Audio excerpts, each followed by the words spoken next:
кыргыз өзүбүздүн улуттук баалуулуктарыбыз менен мактанабыз да. Мисалы үчүн сыртка чыксак ысык көлүбүз менен, манасыбыз менен мактанабыз, калпагыбыз менен, улуттук тамактар менен баалуулуктар. Анан албетте өзүбүздүн улуттук аспаптар менен. Анан комуз бар жерде кыргыз эч качан өзүнүн кыргыз нарктуулугун жоготпойт. Биздин салт санаабыз бар. Нарк жоголбош керек да. Эгер нарк жоголгон жерде барк өзүнөн өзү жоголат деп мен айтып келем да. Баркы жок өлкөнүн же баркы жок улуттун анчейин деле жашоодо орду болбойт.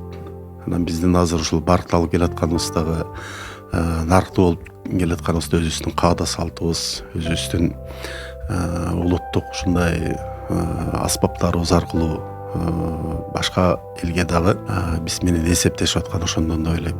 Себеп дегенде өзүбүздүн нукура биздин ата бабалар таштап кеткен оюн зоокторубуз, ушул өнөрүбүз бар да. Кээ бир мамлекеттерде бул нерсе да жок да. Ошол эле кийин түптөлгөн, мисалы үчүн Америка деле карабайсыздарбы? Өздөрүнүн канчалаган жанагындай улуттук эч нерсеси жок. Ошон үчүн интернетте жанагындай өздөрүнүн түкүргөндөрү менен жарыштырып, ушундай бир кийин ойлоп тапкан эмелер да булар. Ушундай кылып атышат да. Биздин ар бир улуттук оюнубузда, каада салтыбызда канчалаган философия жатат, канчалаган бири бирибизге болгон тарбиялоо бир аң сезими жатат. Ырларда деле, күүлөрдө деле мисалы үчүн.